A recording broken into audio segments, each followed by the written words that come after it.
Hello, my friends. It's Monday, June 29th, 2026, and it's got to be 420 somewhere in the world. I'm your host, Radical Russ Belville, your Red State refugee, and welcome to the Radical Russ Show, your weekly wake and bake, coming to you from Rolla J Studios in Southern Oregon. On this week's Smoke Session, let's talk about Idaho's new trans snitch law. Also, establishment Dems are panicking as Democratic Socialism is taking root. And a three-part interview with my parents celebrating their 60th anniversary. We'll learn things that even I didn't know about my folks' marriage. But before we get to all the serious political stuff, we've got time for three quick hits.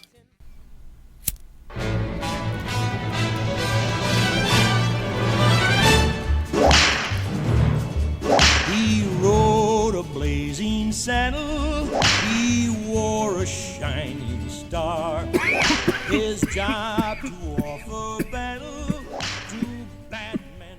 So Friday was my parents' 60th wedding anniversary, which we all got together to celebrate by renting out a Verbo, a big old house out in Ontario, Oregon, which is on the border of Idaho, because I won't go to Idaho anymore. We boycott Idaho here at the Radical Russ Show. But anyway, we rented out this Verbo, and it was a good time because we had my mom and dad and myself and my lady love, my youngest brother, Josh, who's 15 years younger than I am, and my oldest niece, Samantha, who, let's see, she would be 15, 21, I don't know how many years. She was born in 94. You can do the math. So Josh was born in 83 and Samantha was born in 94. And we're all hanging out there at the home when, of course, comes through our social media feeds that in addition to it being my parents' 60th wedding anniversary, it is the 100th birthday of Mel Brooks. And of course, my father and I are huge Mel Brooks fans. We love everything he's ever done. And so we thought it would be interesting to just watch Blazing Saddles on the big old TV there in the Verbo. Easy enough, right? Let's watch Blazing Saddles. So I power up the smart TV and I go to a little search feature and I type in Blazing Saddles. And sure enough, there it is. It's available on multiple platforms. You can get it on Plex. You can get it on Amazon Prime. There's a few others that were listed, but it's all for a rental. Plex was like $2.99. Amazon was $3.99, I think. And whatever, that's fine. We can throw $3-4 down to watch Blazing Saddles. That'll be fun. So I go to do so, but of course, when I do so, it's still logged in under the homeowner's account. I don't want to charge $4 to the homeowner's account. I want to charge it to my own account. So I go to play the thing, and the TV gives us one of those QR codes. It says, point your phone at this QR code so that you can pay for the movie.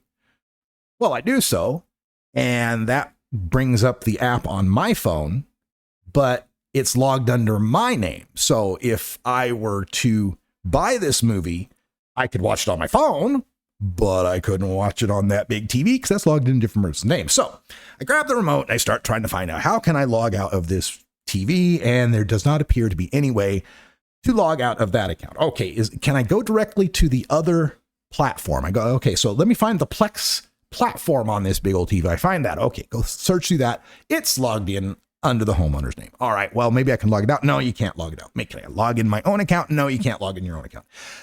Frustrating as all hell. So I went round and round with these remotes for, by God, at least 20 minutes trying to log into this or log into that. Dad says, well, I've got Amazon Prime. We could rent it under my account. I say, yeah, Dad, but we'd have to log in Amazon Prime on this TV. We can't get it logged in, blah, blah, blah. Finally, I think, wait a minute, maybe we can do that Chromecast thing. You know, where you watch it on your phone and you push that button and it beams it to the TV. Okay, let's give that a shot. So I log into Plex and I download them or rent the movie for the $3.99. It's ready to go on my phone. So I push play. It's starting to play on my phone. And there's that little icon that says push for the Chromecast. Oh, great. I push that little Chromecast thing. Here comes the smart TV from the living room, pops up in the list. Oh, good. There's the smart TV. I push that smart TV and boom, the logo comes up, Plex logo up on the TV, and it starts a little circle to spin the movie starting, and then nothing. Goes back to just the regular logo. Okay, what's going on? Am I on the Wi-Fi? Yes, I'm on the Wi-Fi. Oh, well, she's got two different Wi-Fis. There's a 5G Wi-Fi and then there's a regular Wi-Fi. Maybe the TV's on the regular Wi-Fi and I'm on the 5G and I need to switch to the regular. So I log off the 5G Wi-Fi, log on the regular Wi-Fi. Same effect. I push the Chromecast, it won't beam. It spins for a second and then doesn't do its thing. Finally, out of frustration, I say F it and just rent the damn movie under the homeowner's account. I'll leave her $4 later on the table. So we go ahead and watch Blazing Saddles, which is a lot of fun. And as the movie is starting, we find out that my 32-year-old niece has never seen Blazing Saddles. Oh my God. And of course, it came about 3 minutes into the movie on her first gasp at the uttering of the N-word. So I had to give her the standard, you got to know the context speech that I give to millennials for that time. And then my brother, Josh, again, who's born in 83, turns to the niece who's born in 94 and says, oh, by the way, Richard Pryor wrote all the black lines in this movie. And my niece says, is he black? My dad and I nearly break our necks in the double take. Wait, it's Richard Pryor. You don't know Richard Pryor? I was born in 1994. He didn't die until 2005. Well, I wasn't watching a bunch of R-rated stand-up as a kid, which I guess is my fault. If I'd have been around, I'd have probably taken her that kind of stuff. But there you go. That was our fun watching of Blazing Saddles. And by the end of it, my millennial niece, she thought it was fabulous, a wonderful satire. And once she understood that, they were making fun of the racists, right? that was the point of the movie. She really enjoyed it. So that was my example of getting to show someone for the first time the movie Blazing Saddles on Mel Brooks' 100th birthday and my folks' 60th anniversary. A good time was had by all. You can do what you want to us, but we're not going to sit here and listen to you badmouth the United States of America. Gentlemen!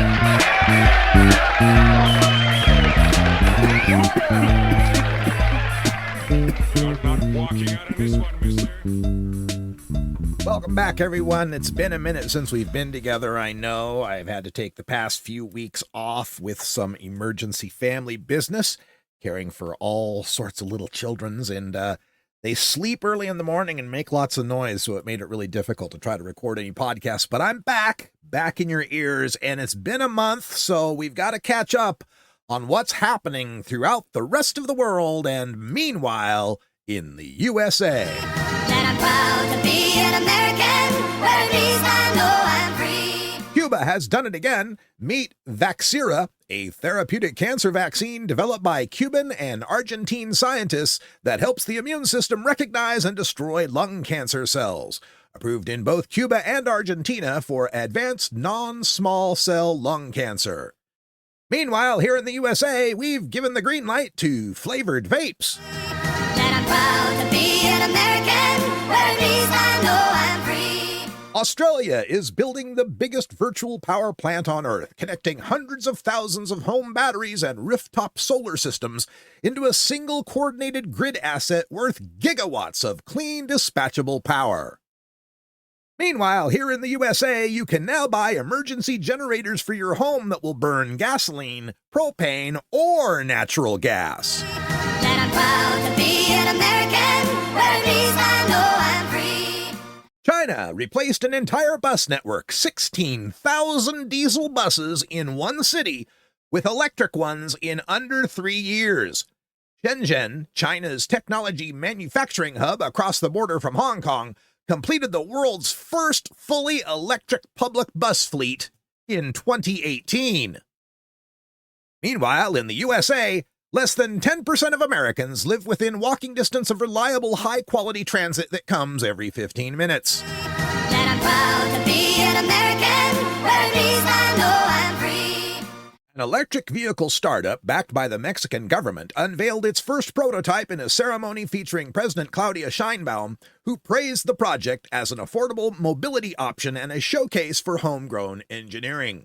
A prototype of Olenia's cargo model, which resembles a small pickup truck, will be unveiled in July. Sales are expected to begin in the summer of 2027. The passenger vehicle is expected to sell for about 150,000 pesos, or roughly $8,600 American.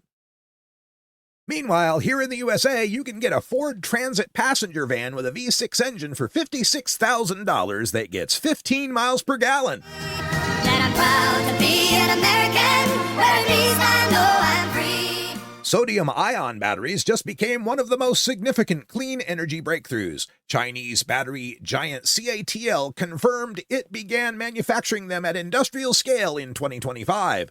It replaces lithium with sodium, so abundant it is literally extracted from ordinary seawater and table salt. Meanwhile, in the USA, we've got SUVs that can turn all four wheels in order to fit into tighter spaces. And I'm proud to be an American, where at least I know I'm free. Germany has successfully engineered a revolutionary transparent solar glass that generates clean electricity while remaining completely see-through from both sides, fundamentally transforming how buildings produce energy. Meanwhile, here in the USA, we've got these neat little lawn stakes that have little solar panels on them to light LEDs at night so you can have an illuminated path. You're an embarrassment. You're a disgrace, an absolute disgrace. You're not fit to shine his shoes. You disgust me. Until you can govern yourself, you're not fit to govern others. And you're not fit to command it.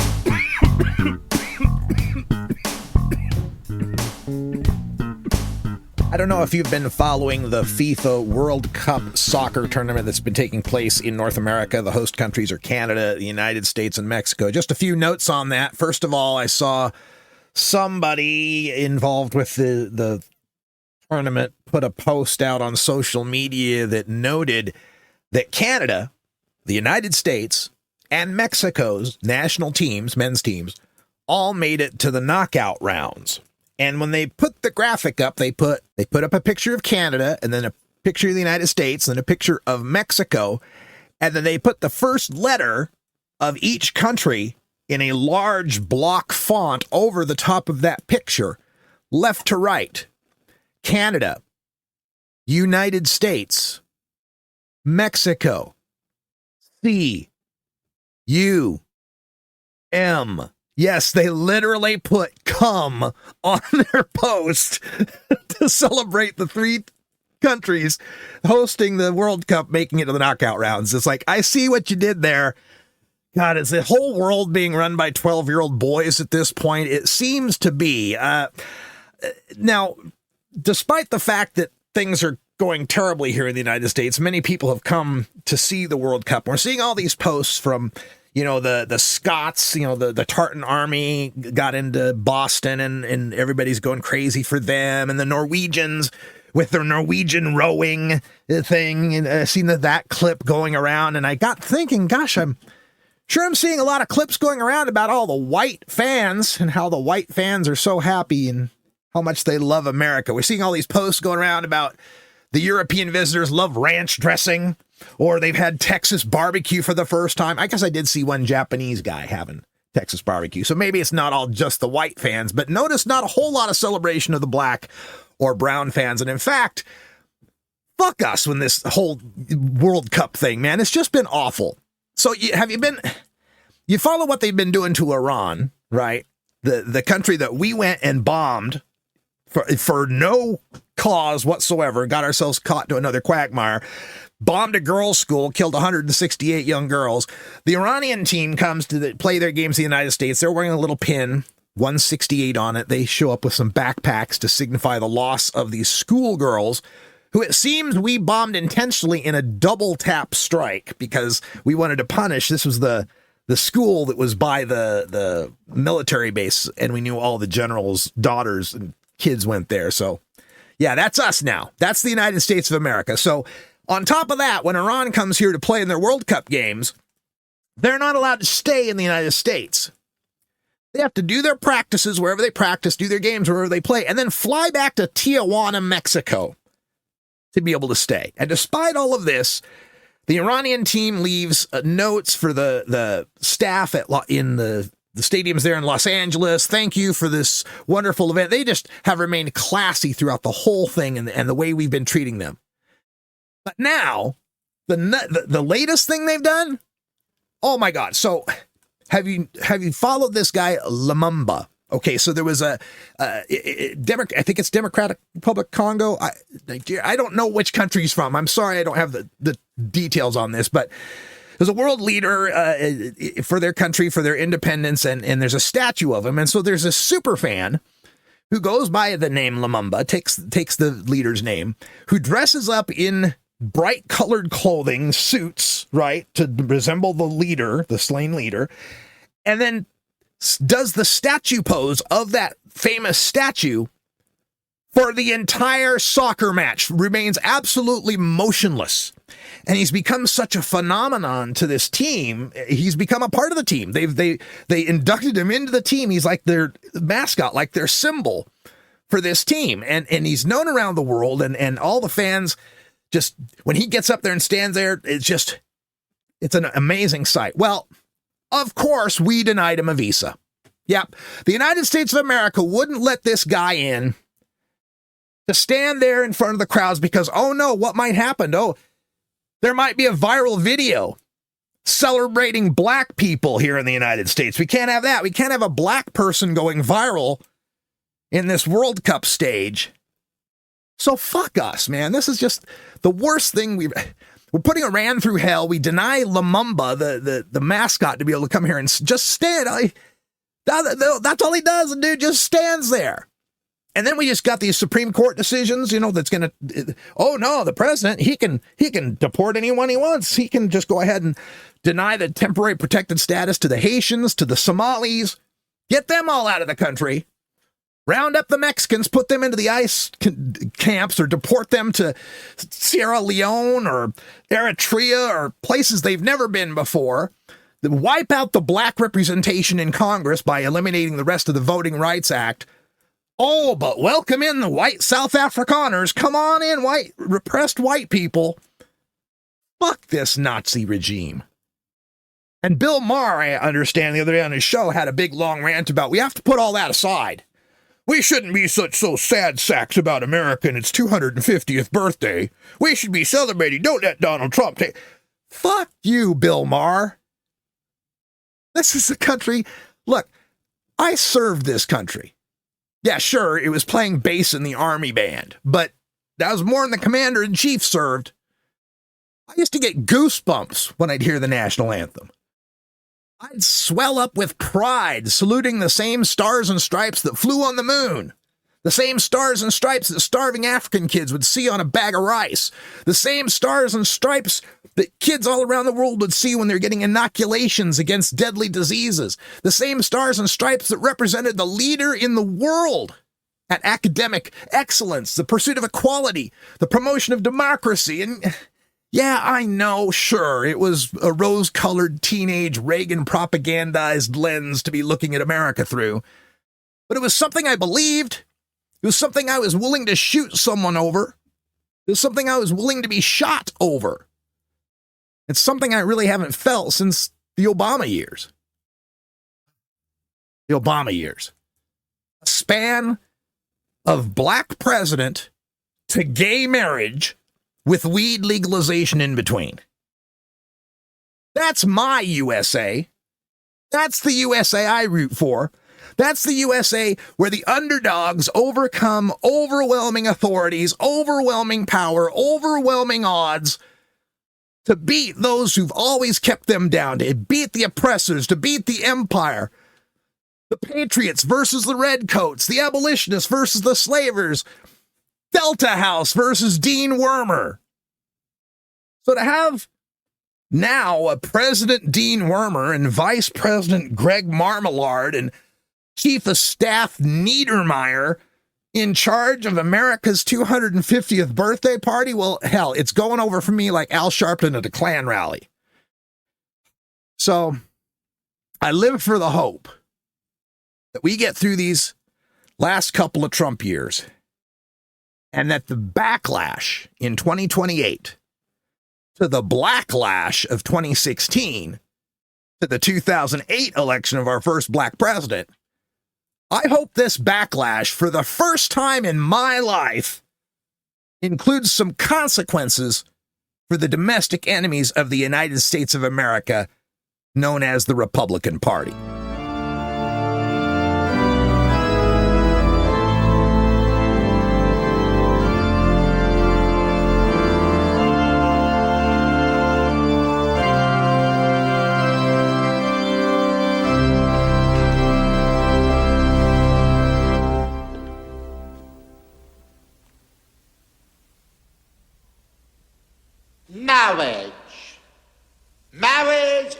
what brings us together today. Marriage, that blessed arrangement, that dream within a dream. All right, everyone. Welcome to a very special episode of the Radical Russ Show. I'm your host, Radical Russ Belville, of course, and we are joined on this occasion for a very rare instance on my show because, as you know, I don't really do interviews because I like the sound of my own voice with everyone else's. But joining me today on the day of their 60th wedding anniversary. I know it was yesterday, but we're going to pretend we recorded yesterday. Yeah. The day of their 60th wedding anniversary, John and Jackie Belville, my parents. Welcome to the show. Hello, well, thank Russell. you. We love you. They are definitely in the top 2 listeners of the show. I'm pretty sure. Yes, we are. Yes, yeah. So I think I'm top 1. Top 1 listener. Yeah. There we go. So married for 60 years. And so I wanted to kind of go through that because it's such a momentous occasion. And let's start at the beginning. So I want to take us all back to the mid 1960s, I guess it would be, early 1960s. And think about when you guys met, when and where you met, and leading up to that. Let's start with Dad, John. Like the week, the month, the year before that, who were you and what were you looking to do? I was in college at the time, and I was bussing tables with my Canadian friend. And as we bussed our table, I walked by, and there was Jackie with this other girl, and they were giggling. And I thought, there's a couple of giggling girls. Maybe I can go over and, put the word on them. All right. So I went over and introduced myself, and that was the beginning. We decided that to make a date, and we would go to the movies. All right. So what year is this? 1966. 66. No, 65. 65. 65. The fall of 65. And this is, you said, busing table. So this is in eastern Idaho. Yeah, this was at Idaho State University at the Student Union. Yeah. I worked there to put myself through. Now, Dad was born and raised in Shelley, Idaho, which is out there in eastern Idaho, Blackfoot, that kind of area. But Yep. Mom, you're from the Nampa area. So Right. why did you go to school in eastern Oregon? To get away from Nampa. You mean from It Eastern runs in the Idaho? family. Yes. Yes. I was the oldest of 3 and the first one in the family to go to college, and decided I didn't want to do it close to home and just went over there. Idaho State University, of course, back 1965, Boise State University is Boise Junior College. It was so junior college. you wouldn't even think of going. I didn't even really think No. about it. I didn't even know about it, to Yeah. tell you the truth. I looked at Moscow or Idaho State University. I also looked at George Fox College because I had a uncle who was the president of George Fox College at the time. Okay, so what are you going to college for? Me? Yeah. Theater. Theater major.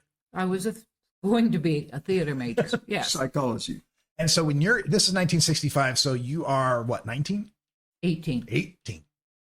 You are? 23. Okay, so that's well within the acceptable ranges. Well, thank you very much. I wanted somebody to say it was okay. Okay, so going to school and you're going to school at U of I or ISU as well, right? Yeah. Yeah. Or just not just Absolutely. working there, but going to school. And what was your major? My major was psychology. Psychology. Oh, okay. So Clinical psychology. so you meet Jackie and her giggling friend. Yeah. And you set up a date. And so Yeah. this is 1965, and we're at the 60th anniversary in 66. So what, you dated a year or so? About 9 months. About 9 months. The yeah. first movie we saw was Old Yeller. Yeah. You We went to Old Yeller. Yeah. went on a date to see Old See Yeller? Old Yeller. Yes, Yeah. that was where we went. Yeah. And he was going, I loved his voice. That's what started me. Yeah. Just like you, he had a radio voice. That's right. That's what it is. And he sang and he played his guitar for me. And I said, I wanted to learn how to play guitar. He says, I'll teach you if you clean my apartment. Oh, I got 1 guitar lesson. Uh-huh. I Well- cleaned his apartment for the whole 9 months, but I only got 1. Yeah. But you're left-handed. How could he teach you how to? I had no idea about that at Oh, the didn't time. know I didn't know. the left-handed guitar thing. No. So you've got your own apartment in Pocatello. Where are you staying? I'm in the dorm. In dorm. Yeah. The state. So this is your freshman year? Yes. Okay. Freshman year. I've And been going to school 5 years by the time I met her. you're already 5 years? Oh, yeah. What's the old line from Animal House? 7 years of college down the drain. That's about it. Yeah. That's about right. Okay, so in addition to now, you're just bussing tables though. Is the day gig to pay for playing music? Are you playing music at that time? I played music, but it was a way to put myself through school. If you were working at the student union or someplace in college at the college, you got a break on your tuition. So, well, okay. Do you remember what the tuition was? $700 semester. A semester. Yeah. $7 a semester. $700 a semester. I'm sorry. I got to pause for my Gen Z listeners that are falling out of their chairs. No kidding. Yeah. Oh, wow. So playing music, going through school, but you're in it for 5 years already. Yes. What was the prognosis for any more you had to, before graduation? I had to change majors. Oh. If I didn't Two or change three majors, times. if I didn't change majors, that kicked me out. Okay. So I kept changing majors because I didn't want to go to Vietnam very bad. That's the shadow in the but background. I got drafted anyway. Yeah. So that's how that happened. You did get drafted? Yes, I did. Oh. Yeah. Before I met him. Yeah. I got drafted. Yeah. And I went to Blackland Air Force Base, and I was there for almost 6 months, 8 months. And they let me out on a weirdo. I was a weirdo. I had a problem with migraine headaches at that time, and they said, "We don't think we'd have you up on some sort of an observatory and have you crack up, and all of a sudden can't see." So this captain that I went to see said, "How bad do you want to be in the service?" And I said, "I joined this so I didn't get drafted into the Army." And he said, "Well, we can get you out of this." I said, "Wonderful." And they got me out. And so I went back to Pocatello and re-upped and went back to college. Okay. And still played music. Okay. Yeah. So still going to college, 5 years in, you meet Jackie. Yes. You guys are dating for 9 months and then decide to get married. Yes. Yeah. What, anything that precipitated that decision? A party? Well, I had this job as a camp counselor. No, wait, before that though. Huh? Before that. What happened? We did kind of decide to get married. He proposed and we decided to get married and we were planning our wedding. Yes.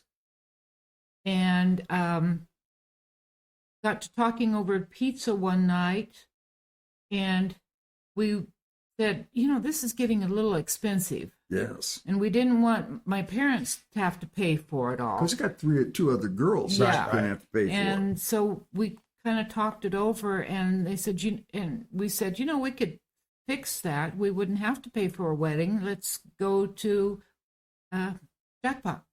Elko. And we eloped. Was Elko or Jackpot? We ended up Jackpot. Well, we started out in Jackpot. Yeah. Because we thought we'd go there and get married because it's close. Yeah, but there's no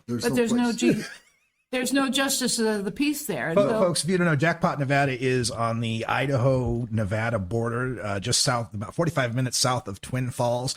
And, well, it may be a little more now, but for most of my life, it was 4 casinos and a golf course and a gas station. That's still about it. That's about all there is. Yeah. Oh, but now marijuana dispensaries. Oh, yeah. That's right. Yeah.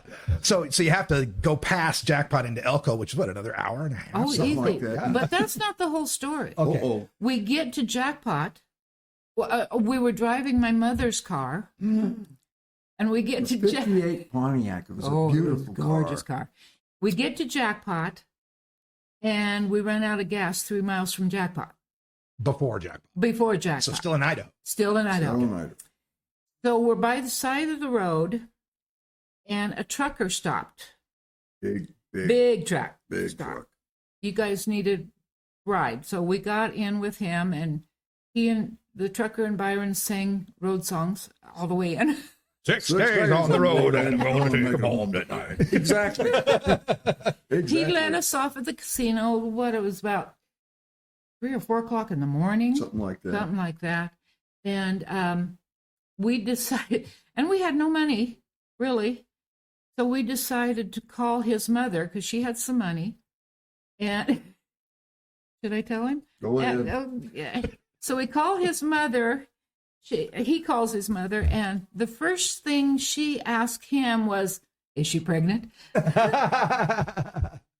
But she sent us some money so that we could go on to Elko. Narrator, she was not pregnant. No. So we got the gas. Got into Elko. We got married. Well, first of all, we got into and we stayed at the Stockman Hotel, and then we didn't stay there yet. We were at the casino. I had to sit in the coffee shop because not 21. I wasn't 21 yet. That's right. And he went off and played craps or something. No, I didn't. Anyway, we got the gas because the gas station didn't open until 7 o'clock in the morning. Okay. So we couldn't get gas until then. So we got to we went to Elko. It was Sunday. The Justice of the Peace was only open from noon till 1 on Sunday. Yep. We got there at 12:30. Yep. We got in there. We didn't have a witness for us, and so the secretary obliged. She became our witness. She was our witness. My best man. Yeah. And the judge married us, but to this day we have no idea what he said. Who had a very problem because he had a bad. I couldn't understand what he said, Ross. He said, "Man, I'll touch you," and put your hand in the other hand, And I couldn't understand a word this guy said. And finally he said, and say that you love her and that you will for the rest of your life, and we'll see you later. And we said, "I do," and that was so I do. Legally speaking, you have no We idea have what no you swore idea. to. We don't have any idea. No, We have no idea. we're not going to find out either. No, it's over. It's like that Monty Python Life of Brian scene. Marriage is sacred. Yeah, that's about right. That's about the way it The was. guy had a really bad impediment. Bad speech impediment. Yeah, and then they charged us $16, which I thought she was worth it, so I paid it. But all the way up to this time, you've still just got an apartment. You're not living together. No. This is the 60s. No. Yeah, this is the 60s. Okay. We can't do that. No. So now you're married and you head back to Idaho. Well, that's not it. That's not the end. Oh, there's more. Oh, there's more. Very much more. So we get there's more. we get out of the Justice of the Peace and we decide to get more gas and get ready to go back, and the car breaks down. Busted an axle. Oh my. Yep. So we wander over to This is her mother's car. Yeah. Keep this in mind. I forgot about telling you about calling my mother. Oh, When we get to the casino, Oh, I yeah. call my mother. It's 3:00 in the morning. oh yeah. Wake her up. She gets on the phone. I tell her we have eloped and we're getting married. And she said, "Oh, okay, see you later." Click. That was it. My mother's rather laid back. That tracks actually. Yeah, it does. It does. And so anyway, we get out of the Justice of the Peace. A car breaks down. We find a mechanic. He takes a look at it. He says, "I can fix it, but I don't have the part. So I have to order the part, and it won't come in until Monday." Oh my God. We're stuck. So we're stuck. So we have a little bit of money left, and so we're going to get a motel room. Okay, so we go in and get a motel room, and my husband, and this is where you get it, Russ, my husband, the clerk says, we said we just got married. And the clerk says, "Oh, well, then you want separate rooms, don't you?" Ha, ha, ha. And my husband says, "If it's cheaper, I'll take it." Yeah, whatever's cheaper. What's cheapest? I'll take it. So, Wow. So we get into the room, and it's late. We have not slept. We're tired. We're wearing the same clothes we've had on for 2 days. Oh, yeah. And I said, and he had gotten under the car to see what was wrong with it anyway. His shirt was filthy, you know.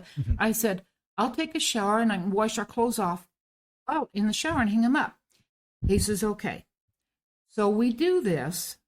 I'm in the shower. I get out of the shower. I turn around to the bed. He's sound asleep. Yeah, that's our wedding night. That was our wedding night. There you go. Yep. Well, let's take a break there, and when we come back, we'll have more on the 60 years of my parents being married. Be right back. Bliss.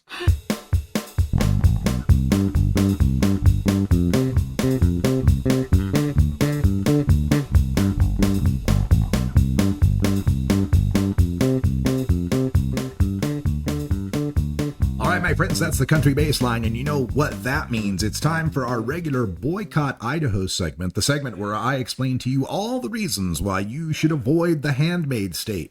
Now, with 81 separate reasons to avoid the handmaid state, and today I want to tell you about the latest one, a new law in Idaho where boys will be boys and girls will be girls, or will fine you $100,000.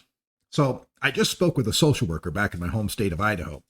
She works with at-risk youth, many of them LGBTQ kids, and she was telling me about the new law that goes into effect on July 1st that forces her to report trans kids to their parents, outing them against their will, in situations where those parents may be physically hostile to such a revelation. Not for even actually transitioning and going public and actually using new pronouns and names at school, but for even bringing such subjects up to their teachers, social workers, or therapists. Should she fail to snitch on her vulnerable questioning kid within 72 hours, she and the organization she works for are subject to lawsuits from the parents, including damages and court costs, plus lawsuits from the Attorney General for civil penalties up to $100,000. Damn, I thought Idaho hated weed.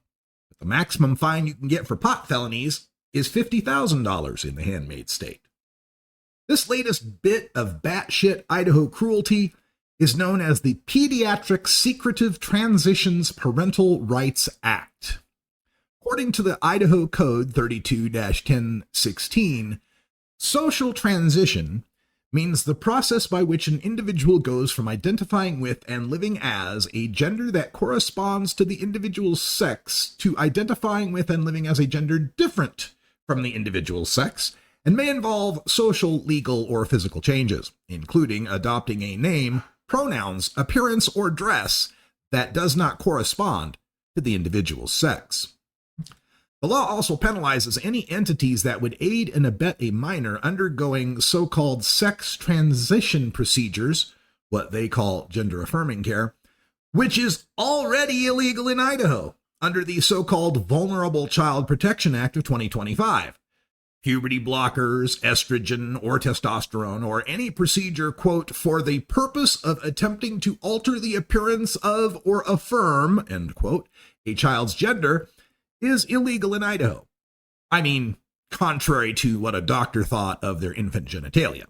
I mean, girls can still get boob jobs and boys can still get breast reductions, but boys can't get boob jobs and girls can't get breast reductions. Well, maybe the girls can get breast reductions if they promise to keep acting like girls with their new, smaller boobies. We must protect the vulnerable children, after all. That 2025 law just wasn't enough, however. Those trans kids, even without the medical care necessary to reconcile their body and mind,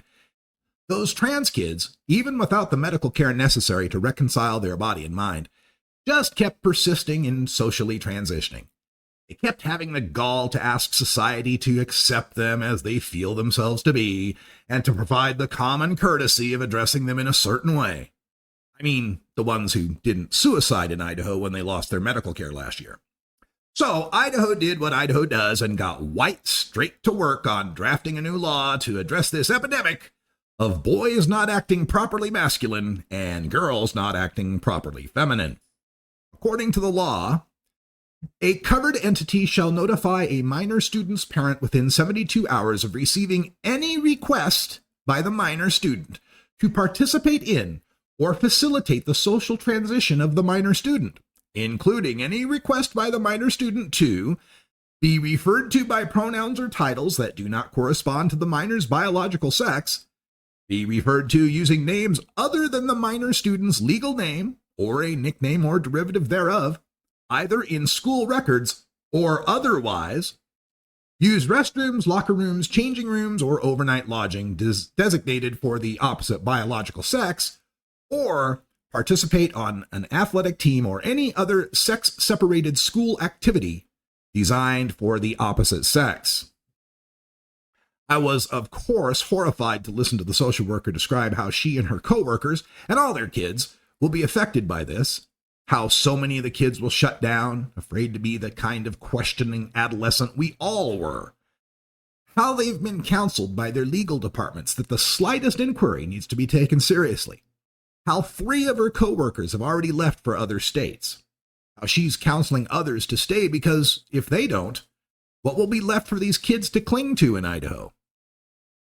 The law states that, quote, the legislature finds that social sex transitions can inflict severe and irreversible harm to the child's well-being.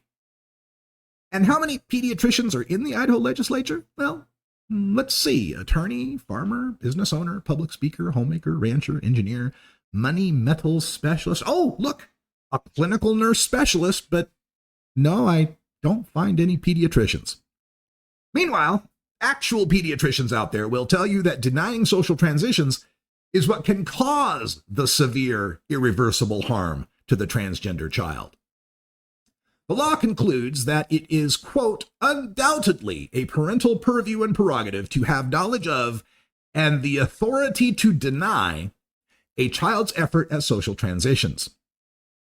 They couldn't more plainly state that the child is the parent's property, and its identity shall be molded by the parent. It has no say in its self-expression. I guess this is consistent with a state that still has not outlawed the practice of faith healing your child to death or marrying off your 16-year-old. This fear that your child might be secretly transitioning reminds me of the gun owners who fear things like red flag laws. You're the reason why we need these laws. After hearing a number of anecdotes the social worker told me of kids she'd worked with and how next month she'd have to out those questions, requests, behaviors, and dress to their parents, I realized that if I was still a high school student in Idaho, this would be Operation I Am Spartacus time. Every teacher, counselor, and therapist are now mandatory reporters for any variation of binary gender norms? Well, then, my friends and I are going to give them a hell of a lot to report. Show up to class in a skirt. Ask to be called Loretta.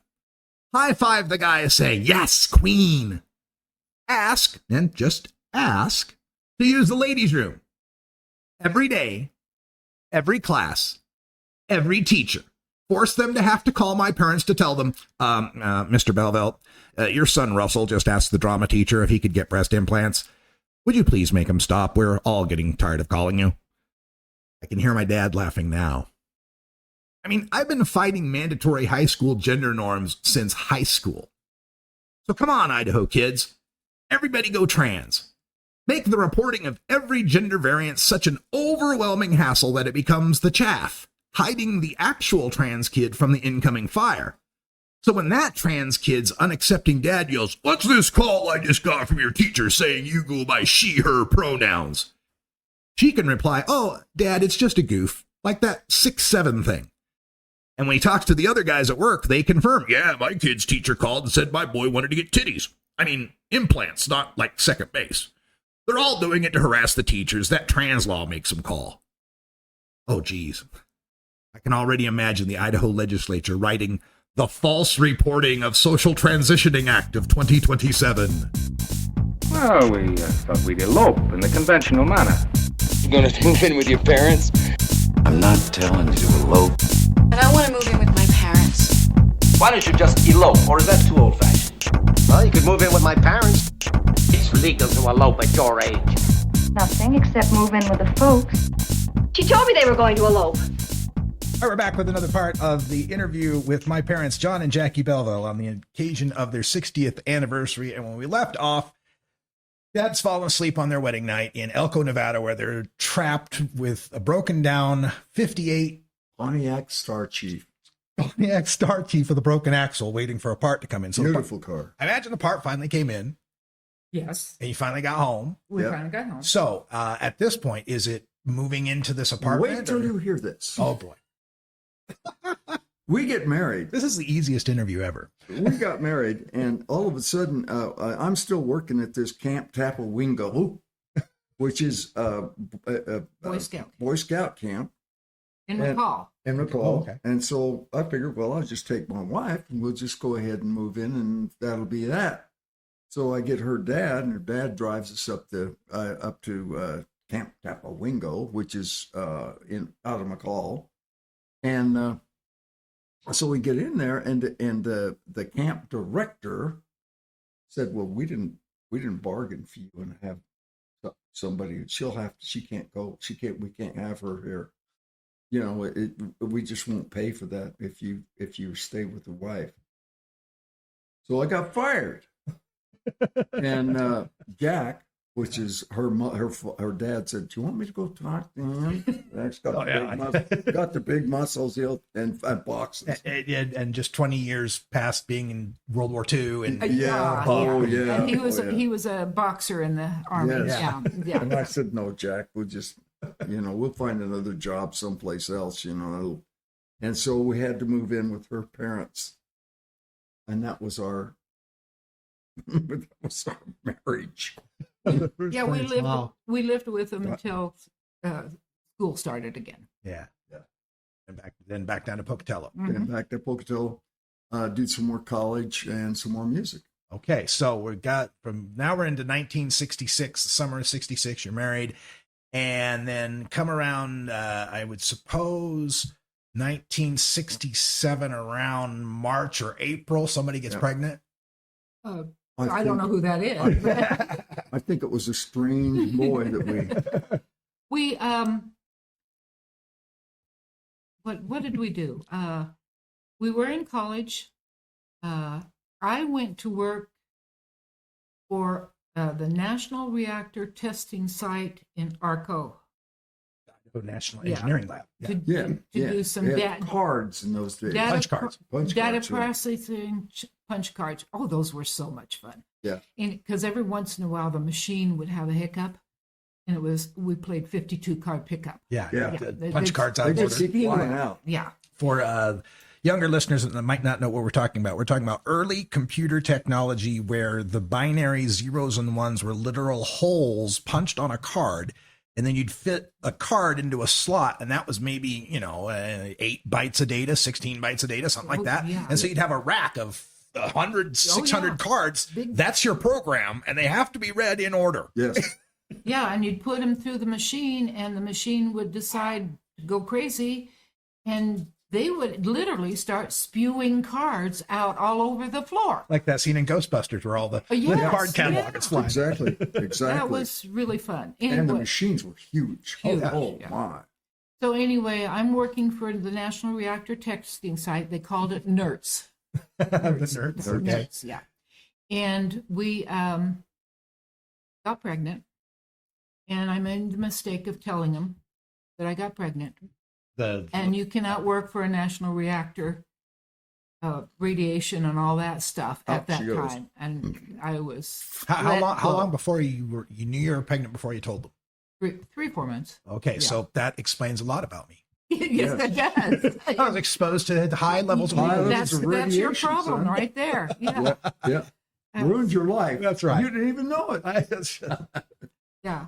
And so he had it with college, and we met Eddie and Ray. Well, I started playing with Bob Jones, one-armed guitar player who was awesome, by the way. Yeah. Mm-hmm. And lead guitar player. Lead guitar player. And so we got him and his brother, who was 17 years old, his Teddy, Uncle Teddy for you. Was already a monster player at 17. He could play fiddle. He won the national fiddle contest in Weezer for teenager. Yeah. And he won that contest, but he was a really good fiddle player. And we got together and had Linda, which is the sister. So there were the three of us, me, Linda, Ted, the four of you, and Bob. And off we went. We called ourselves the Outlaws. Bobby Jones and the Outlaws. Bobby Jones, great picture we got of Bobby. He had lost his right arm up to the elbow. And we're still talking late 60s, had a prosthetic made. And you remember those prosthetics from the 60s, they kind of had like a claw on the end. Yeah. But he had the claw fashioned to have a pick on it. And then he could shake his shoulder to pick. Like amazingly. Yes. If you had your eyes closed, you wouldn't know it was a guy. I played with him before he had that accident, and he was okay as a guitar player. But after he'd lost his arm, he became really good. You know, there's the drummer for Def Leppard. He said this kind of the same thing when he lost an arm after he came back and became a drummer. He felt he was a better drummer because he had to be good at technique. Yes. And that's the way it was with Bobby. He was just technically awesome. Oh, yes, he was. He was just good. So you're embarking on becoming a road musician at the same time getting pregnant with the first kid. Me. Yeah. Also traveling with Teddy's first wife, who was also pregnant. Oh, okay. Two pregnant ladies. And she was 2 or 3 months ahead of me. Yeah. So, two pregnant ladies and all of us traveling together. And a crazy lady that Bob picked up. What the Guitar heck was her players, name? man. She was nuts. And so this touring, we're talking about, north to south, east to west. Where's your extreme? Well, we started out. Our band started out in a hotel in Pocatello, but then we were seen by a guy who was a booking agent, pretty big name booking agent, Sam Gibbs, out of Wichita Falls, Texas, and he got us booked into the Cowboy Bar in Jackson Hole. And we played the entire summer in Jackson Hole. And then we went on the road, and after that, and played North Dakota, South Dakota, Washington, California, all kinds of places. Mostly the West, Northwest. Yeah, mostly Northwest, yeah. So this is starting from before my birth, and how long you're on the road through Matt being born? Yes. Yeah. And that's my younger brother who's born in. I have a story about you. Oh, go right ahead. Yeah, I have a story about Russ, your moderator here. He was the greatest travel baby I have ever seen. We would put him in the wheel well of our car and take off for hundreds of miles. Oh, we would go 600 miles, and with him in that wheel well, and he'd never wake up. He just slept all the way through it. I put him in front of my drums when we play, and he'd sleep in front of my bass drum. It was an amazing kid to take on the road. We loved you on the road, by the way. Good road kid. Yeah, you're a great road kid. Well, you both were really. Yeah. Matt was Even pretty Matt good was too. pretty good too. Mm-hmm. We traveled until started school. Kindergarten. I think the last one we did was West Yellowstone when you started kindergarten. Yeah. Oh, so that would have been the last one. The one where you told the teacher they weren't reading the charts correctly. Right. Yes. Yeah. I had to go see your teacher. Your teacher says he argued with me. And I asked her, was he right? Well, that's a different story. Oh, that's a different story. Yeah. No, this is the one where they were bringing out the little the charts, piece of paper charts for learning your letters. Oh, yeah, the flip charts. And C is for cat and K, whatever. And the teacher asked you to read it, and you read it, and you also read the patent pending and all that stuff, copyright, all the stuff on the bottom. Yeah. And so the teacher called us in and said, "I think he needs to move up into the first grade." So you started school a little early. Yeah. I was the youngest member of my youngest male of my senior class. Right. Gretchen was the youngest female. Gretchen was. Okay, so we get through about 5 years of on the road. Yeah. Is that about right? Somewhere in there. Yeah. 5 years on the road, and now you've got a toddler in myself. You've got a brand new baby in Matt, and it's time to settle down and. Still playing music. Still playing music. And what's the future look like at that point? Well, at that point, I took off, and Sam Gibbs was. I told you about Sam Gibbs, and I called him up and asked him if there was any place I could play. Somebody would hire me, and he said, "Oh, get your butt down to Austin, Texas." Yeah, and we've got several guys that are willing to hire you as a drummer. And so I made the trip, which was, it was like 1,700 miles. And I just kept going with popping pills and drinking beer, and I made it. 6 days on the road. No wonder. I don't know how I made it. Anyway, I got there, and he set me up with Orville Couch, who had a #1 seller at that time. It was called Hello Trouble. So I played with Orville, and we traveled all over the South. We played. And you're traveling alone without? Yeah, without Jackie. I'm at home. Jackie's back at home raising the kids. And I'm sending whatever money I can to her to help out. And I was only getting paid $125 a week on the road. Yeah. 6 days a night. Yeah. 6 days. Imagine that today. $20 a night? Yeah. But it was enough. Yeah. It was enough because Orville covered everything. Your uniforms, your meals, the motel room, everything, and paid you $125 a week. On top, yeah. Yeah. So it wasn't that bad. And I would send her whatever I could, because there was still stuff you had to buy. And I stayed on the road with Orville for quite some time. Yeah, back and forth all the time. Yeah, and whenever I got close to wherever you guys were, I would make the trip. We were played in Missoula, Montana for one thing, and I traveled over from Missoula to see what was going on with you. You'd got kicked by a horse, I think, at that time. Yes, you had. You broke your leg. Yeah. And I came back, and you were pissed at me. You wouldn't look at me. Oh yeah. Yeah, I wasn't there to help you. You were really angry at me and wouldn't talk or nothing. Oh. Wouldn't hug me or nothing. And I thought, what the hell am I doing here? I'll just go back and play music. So anyway, that was that story. And I stayed on the road for quite some time. Yeah. Played some pretty nice gigs with some pretty nice people. Blacked up Dolly Parton. She was one of them. Yeah. And some other big names too, Johnny Cash and a few other big names. Yeah. And it was a rough life. Yeah, it was. But neither of us knew any better. Oh. And I had very supportive parents. Yes. Yeah. So they helped us out a lot. Yes, I stayed with them some. I always do kind of marvel, knowing Grandma and Grandpa and trying to think of you coming back from college with some rock musician type. Yeah. Yeah. Because you knew my dad. Yeah.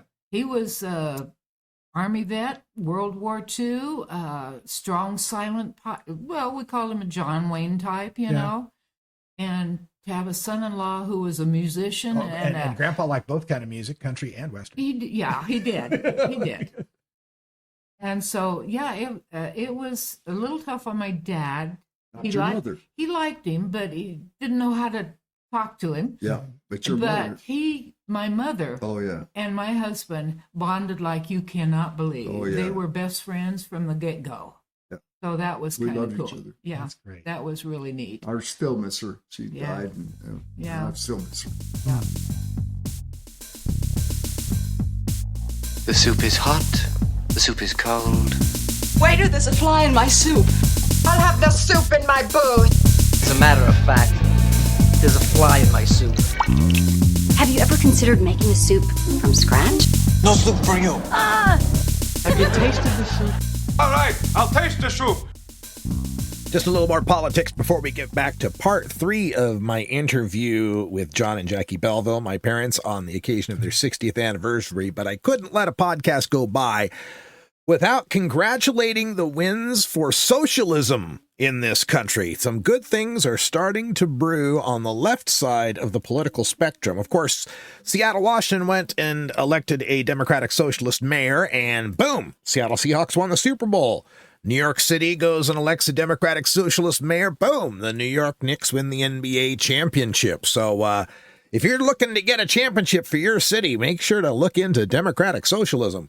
But seriously, they're trying to make the enemies of the Democratic Party, at least the ones on the right, and the Republican MAGA Party, they want to make Zoran Mamdani the face of Democratic Socialism. Ooh, the evil, scary foreigner. And so Mamdani, to his credit's like, sure, go right ahead. Show how Democratic Socialism paid people $30 an hour to shovel snow in New York City, and wow, the snow got cleared. Show them how Democratic Socialism filled a whole bunch of potholes in the city that nobody bothered to get around to filling. The sheer joy you see coming out of New York City and the panic that you are seeing from the establishment Democrats as they see democratic socialism working. That, what do you know? Here's an idea. Do stuff that helps your base. Do stuff that helps people, and they like it. Wow, be authentic and believe in things. They tried attacking him because Zoran Mamdani came and endorsed 3 candidates that were running for office. One of them, Brad Lander, who he had co-endorsed in their ranked choice voting system for New York mayor. Lander won his seat, his congressional primary seat for the Democratic seat there in New York, unseating Dan Goldman, who'd been a long time, like 9-term congressman. He was an impeachment manager and not a bad guy necessarily, but not necessarily as progressive as you'd like to see either. And of course, the shadow of AIPAC floated above this entire proceedings because AIPAC was backing all of these establishment Democrats who are solidly in the pocket of the Israeli lobby. So they are quite upset now because the 3 endorsements that Mamdani made, 1 for Brad Lander and 2 for a couple other candidates whose names I do not recall, but also very progressive, very democratic socialist types, has the establishment shook. I saw interview with James Carville where he's like, fuck it, I'm out of this party. This isn't part of my party. It's like, dude, you got 1 win in a 3-way race 34 years ago. They're like, hang it up. Go to have some sweet tea and enjoy the LSU games, Grandpa. It's time for a new set of Democratic leadership because since the age of Carville, the miracle that the Democrats discovered in that 92 election was, hey, if we act more like Republicans, we can bring in more money. We can get more donors. We can get money to be able to win and then establish, NAFTA and the crime bill and more cops on the street and, decimate our industrial base and end of welfare as we know it and destroy all that. Ugh, I don't want to get off on that rant. So it's about time the Democratic Party turned back to its actual roots, the roots of FDR socialism, New Deal socialism. The idea that, hey, we pay all these millions and millions of dollars into the taxes. Maybe it should do something for us and not just Northrop Grumman, not just Lockheed Martin, not just Pfizer, not just Aetna, not just United Health. Maybe it ought to do something for Joe Schmo, the guy who works at the deli and needs to have a bus to get back and forth to work, or the mom who's got, 3 kids that she needs to feed, or the struggling vet who's dealing with mental health issues. Maybe that tax money ought to help some of us. That's all democratic socialism is. And maybe, just maybe, there ought not be trillionaires. Maybe there's a disorder at a certain point when you're hoarding commas and zeros in your bank account that's just unhealthy for society. Maybe you ought to be happy just being a mere centibillionaire. Just, maybe you can get by on $100 billion. That's what democratic socialism is about to me. So, of course, the Democratic establishment is shook up about this because the people they care about are shook up about this. The donor class. The crypto bros, the tech bros, all of those folks. I see this quote from Tish James. Now, credit to Letitia James in New York for going after Trump like she had promised to do. But she says, quote, all of us are a little frustrated with the Democratic Party, but you don't blow it up. That's what MAGA has done. And she's referring to Mamdani. Blowing up the party by, let me get this right, running candidates in primaries and winning more votes. That's blowing up the party. But you know what? Fine. Let's blow up this party. Let's blow up the leadership of Chuck Schumer and the leadership of Hakeem Jeffries and the leadership of Joe Biden and Kamala Harris and the leadership that got us to this point where Trump was able to win 2 presidential elections. Let's do something about that leadership that failed to keep the Supreme Court in secure hands, failed to get people to retire at times when they could be replaced, failed to recognize the importance of that Supreme Court. Let's blow up that Democratic Party. Let's blow up that Democratic Party that doesn't seem to recognize the scale of the danger we are in this republic, that can't even tiptoe up to the idea of expanding the court, expanding the House, neutering the Senate, abolishing the Electoral College, establishing Medicare for all. The kind of things that get people excited like they're excited right now in New York City under Mamdani. That we're not votes just to be taken for granted. That we're not punching bags, always punching to the left to prove your bona fides to some mythical centrist Republican moderate white suburbanite voter that you think if you just were just a little more like Republicans but not so mean to minorities, maybe they'll like you. They've got their party. Donald Trump has solidified what that party is and what it's going to continue to be. There are two parties now in America. One of them is going to be the racist, white nationalist, Christian, patriarchal, heteronormative party. The baseball mom and apple pie and everybody keep your domestic violence and homosexuality in the closet. That's the party they want to go back to. That's the America they want to be again. That's one side. And the other side is rainbow flags and minorities and diversity and ethnicity and welcoming immigrants and behaving Christ-like. You know, welcoming immigrants and doing unto the least of these and all that kind of stuff that a supposedly Christian nation would do.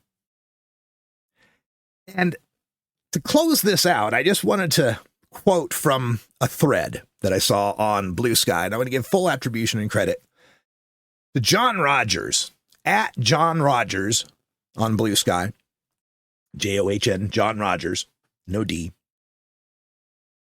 Broom the soup. A lot of centrists are freaking out right now, and people are both reading too much and too little into the Democratic Socialist victories.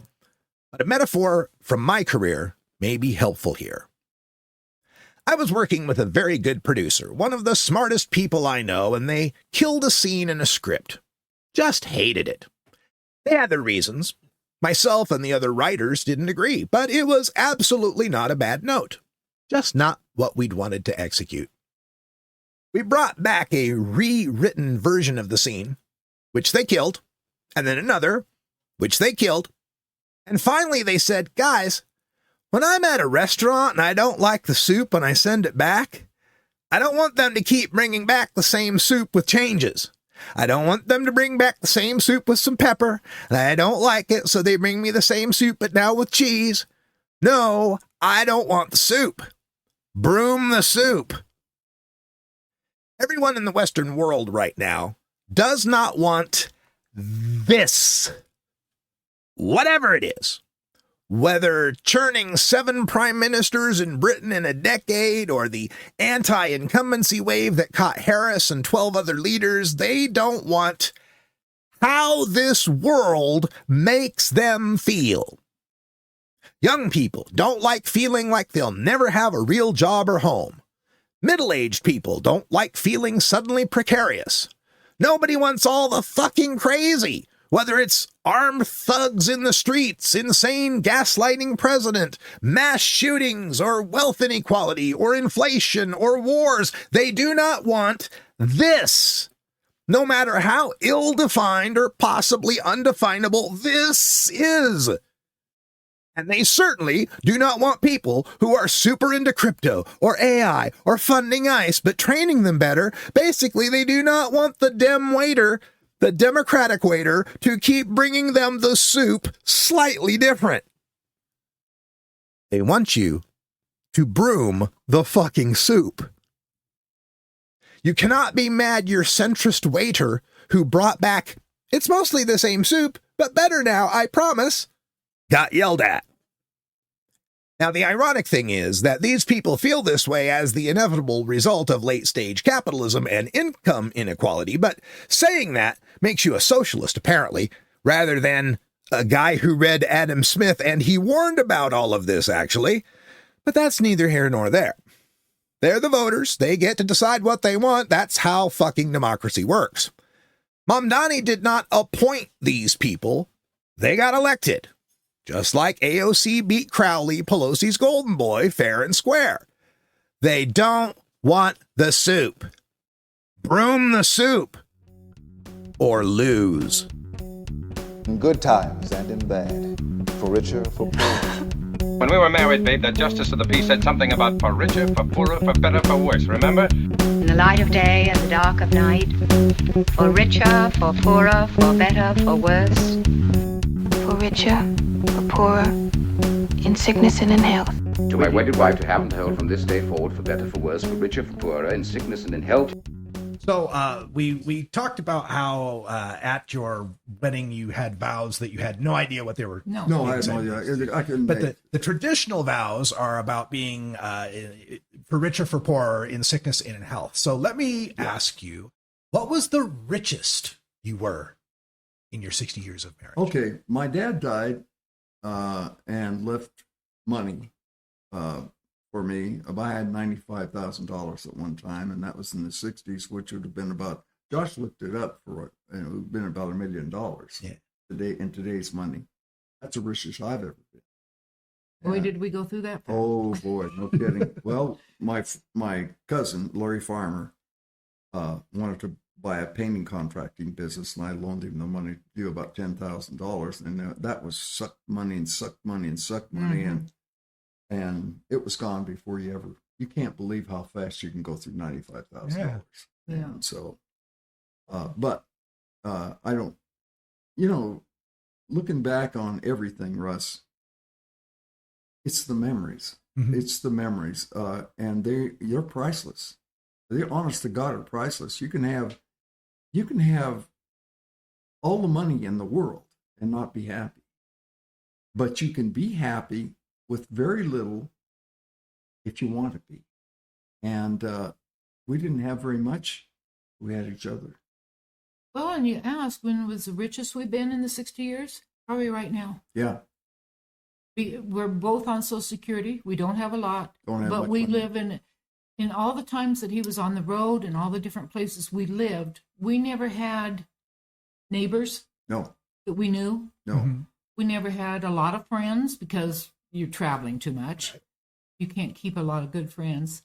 And we're settled down now into an RV park that if we don't show our face out the door 2 days in a row, we have a neighbor knocking on the door asking if we're okay. Yeah. And so we're probably the richest now than we've ever been. Yeah. So, that's wonderful. Yeah. Yeah. But like I say, Russell, like I've told you, it's the memories. It's not the money. Yeah. It's the memories. Well, and then the other part of that clause is in sickness and in health. And one of the major events we did was for your 60th birthday, because we had just come off of you having a major health issue. Yes. And we weren't even sure you'd make it to 60 birthday, much less 60 anniversary. I didn't think I would. So talk a little bit about that. When did this happen? And I'm not 1999, or when was that? Oh, in that area. Or was it the one with the gastro?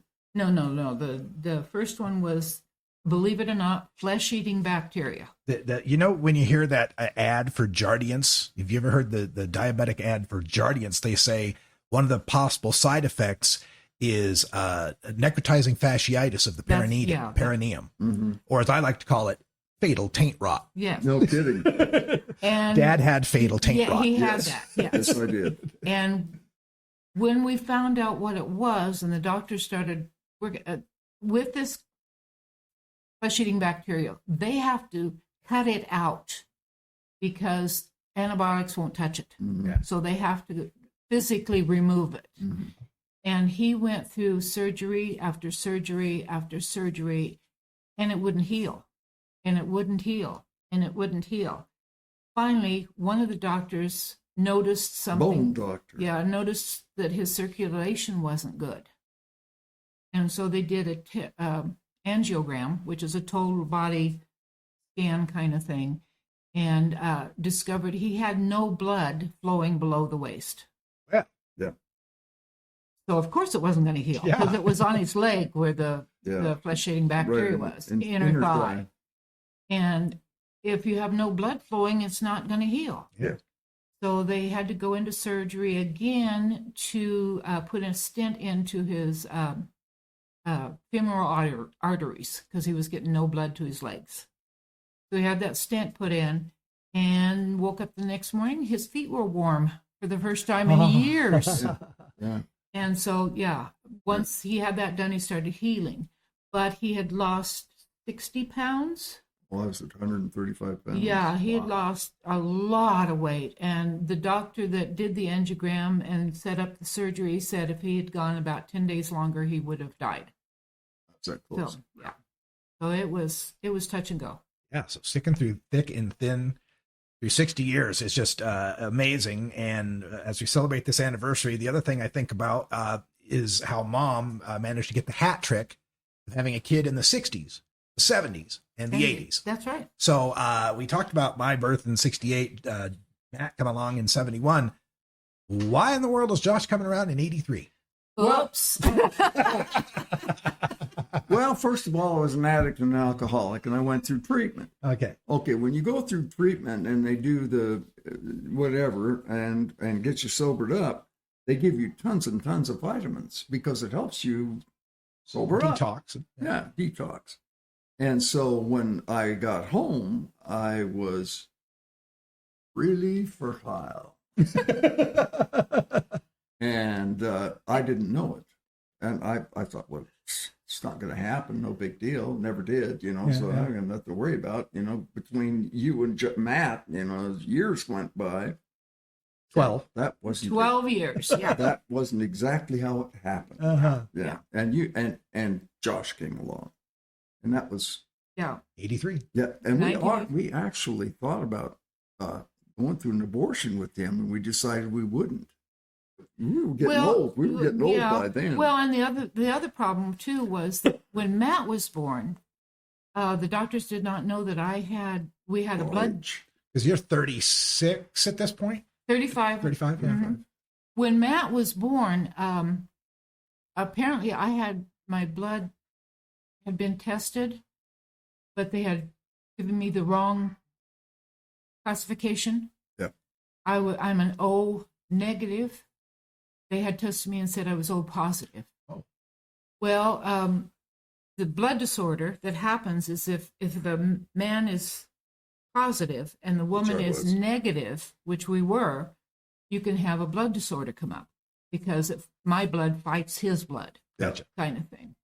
And we did not know that after you were born because it doesn't affect the firstborn. Right. It affects the subsequent Okay. births. So when Matt was born, they found out he had this Rh disease, they called it. And so he had to have 3 complete blood exchanges. Oof. The poor little thing. They left the umbilical cord still moist. They didn't let it dry out. And they would take a teaspoon at a time of blood out of him and then replace a teaspoon at a time in him. Oh, my. And they had to do that 3 times before they got him completely cleaned out. Yeah. But luckily, he was full term and healthy, and so he turned out fine. And Joshua, we just put him under lights. Well, yeah, and when we found out we were pregnant with Joshua, we didn't know what we were going to. Yeah, we were worried about because abortion came up at that time. Because he'd have the same problem. Yeah. Because there was no way to prevent it. Right. At that time. And but when he was born, I was under care of a specialist who took care of this kind of thing. And so I got to have 9 sonograms, one every month. One every month, and 7 amniocentesis done. And I don't know if you know what an amniocentesis does. Sounds fun. They take a needle about this long. Yeah. And they stick it into your belly. Into your belly. Into the baby sack. To test the blood, the uterine. So we went through several of those. To make sure that he was progressing okay. Mm-hmm. Sounds fun. Several. Yeah. Why? I was glad I had a specialist. Yeah. Because he really knew what he was doing. Yeah. Well, I'd imagine after 12 years later, the technology changed a bunch. Oh, a ton. So, yes, very much. A ton. Yes. Yeah. Josh and Joshua was born the same day. I was in there. They were going to induce labor because they wanted him born as soon as his lungs were developed so they could help him. And the same day they had my labor induced, I was going along just fine. my doctor comes in and says, "Oh, we're going to slow you down." Slow me down? What's going on?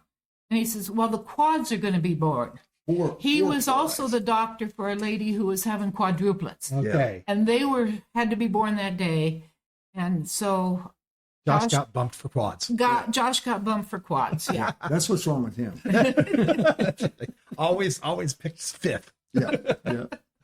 It's just a wonderful time that we're having here for the 60th anniversary of my parents, John and Jackie. And for anyone out there who's new to being married, getting into their first relationship, what is the secret to staying together for 60 years? There is no secret. Not really. No, there's no secret. Not really. People always say, "What's the secret?" Just love each other. That's the only secret, isn't it? Yeah. Part of it, well, one of my favorite things to say is don't sweat the small stuff. And that's all. And it's all small stuff. Yeah. So quit worrying about piddling things. Yeah. It's not important. I think it's just loving each other. Yeah. And telling each other that you love them every single day of your life. And I heard one, I think it was from Lori. Yes. Your lady love. That said, you just wake up every morning expecting to love the person. Yeah. You have to make up your mind what you're going to do. That's right. And expect every day to be a new day with that person, you know. Marriage is not an option. Once you get married, it's not an option anymore. You just keep working on it. But a lot of people take it that way. So, well, if it doesn't work out, we can always get a divorce. Bullshit. You can't just always get a divorce. That's just ridiculous. If you make a commitment, then you need to stick by the commitment you make. And we made a commitment. Yeah. And when we made it, both of us felt the same way. Yeah. This is going to last, no matter what. And we went through some tough times for us. Oh, yeah. I will make a caveat on that. Look out. Just the listeners out there, as all this is true. However, if you're in an abusive situation, get out. Yeah. Don't stand for that kind of stuff. That doesn't fly. And that's just something we never had a problem with. No, never. You take a seed, you plant it. Well, I'm going to leave it at that. Happy anniversary, Mom and Dad. And thank you. You take a thanks for seed, being on the you show. plant it, We love you. Love you too. Love you. you roll it, you smoke it, and it goes down smooth. And that's the end of this joint, my friends. The Radical Russ Show is planted, grown, harvested, trimmed, packaged, and rolled up by me, Radical Russ Belville, and governed by Creative Commons share-alike licensing. News, music, video clips, and social media posts are reproduced under fair use copyright laws for commentary and analysis. My main theme is We Love the Herb by Herbal Nation, and interstitial music is by Russ Boom Boom Belville. What's the boom boom for? Boom, boom, boom. Which brings us to our post-credits scene. I don't think that will be necessary. Lord, not this again, Willoughby. Why do we do this again? Oh, what a perfect capstone to end the America 250 celebrations that began. You remember this? Donald Trump was going to have the Great American State Fair out there in Washington, D.C., and had all these acts that he named on. This is when I did my last podcast. They were starting to, the previous podcast before my hiatus, I should say. They were just starting to get this thing, and Milli Vanilli wouldn't show up, and the Commodores wouldn't. Nobody would show up, right? Milli Vanilli got credit for not singing.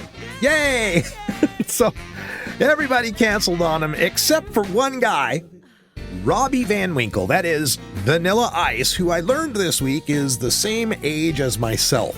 So Robbie Van Winkle, yeah, they've got a big piece on him on the Atlantic magazine and how he's talking about how he'll play for anybody. He'd play for Kim Jong-un. He'd play for Putin. We got to just you get all this politics behind us and everybody get together behind the power of the one-hit song that he had 30 some odd years ago. So he was the lone holdout that was going to perform at this America 250. And as this Great American State Fair was happening, of course, Trump complained that all the third-rate, no talent, nobody cares about them artists wouldn't play. So he had the military bands and singers perform. because you can order them to. God, I played in the Army band too. If I had to have played for one of these things, oh my God, how many clams would I have thrown in that night? Anyway, so this American 250 thing happening, and nobody shows up. Right? They show these very sparse, empty fields. I saw someone on Blue Sky comment that it was great that they designed to have one attendee from every state show. Like some 50 people out in the field, right? And so they were still going to go ahead with the Robbie Van Winkle Vanilla Ice concert, except then it was postponed. It was canceled due to inclement weather.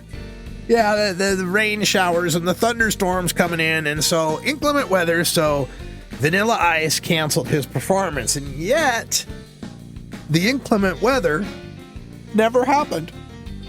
Not even the rain showed up for Vanilla Ice.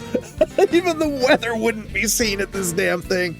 So it's a total bust, and it couldn't be more fitting, and such a contrast when you see Trump's D.C. empty and barren, and you got the National Guard troops everywhere, and you got the reflecting pool having tarps all around it. The Kennedy Center's got a tarp on it, and the East Wing is all torn down and sitting in rubble. I mean, just a wreck. Godzilla couldn't done a worse job in Washington, D.C. And then you compare that to the joy you're seeing in New York City at the Knicks winning, and the joy at the Obama Presidential Center opening up, and all the top list, A-list acts, Springsteen and Stevie Wonder and all these cats showing up to play.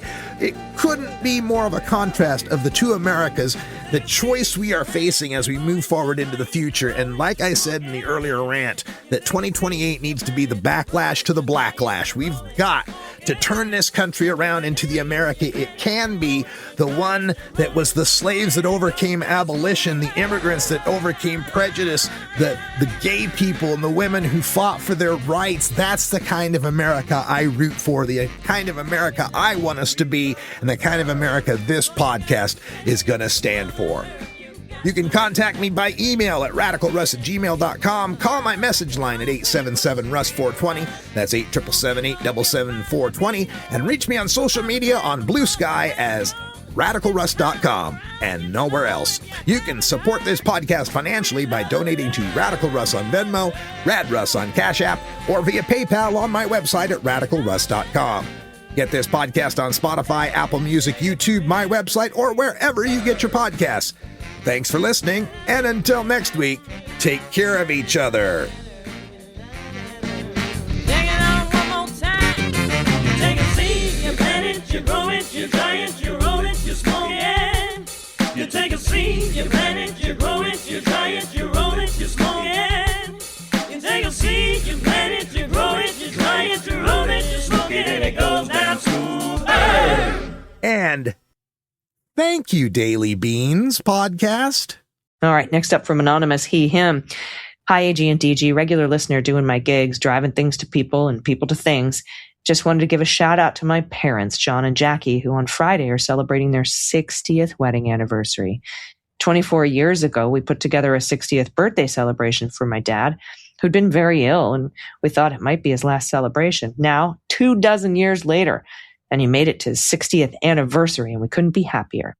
His health isn't the best these days, but he's still kicking it as a curmudgeonly blue dot in a very red Idaho. My lady love and I are road tripping from our home in Southern Oregon, and my brother from his home in Portland to the Idaho-Oregon border town of Ontario, birthplace of the tater tot, where we've got a Verbo for the family, since we won't venture into the handmade state anymore. For my pod pet Tara, I'm submitting a picture of our GMC Barcadia, guarded by our chaos of 4 obvious chihuahuas ready for the road. I assume a chaos is a collective noun for a group of chihuahuas. Look at these babies. Ooh, I like that decal work or paint work on the side of your vehicle. That's very cool. And the babies are adorable.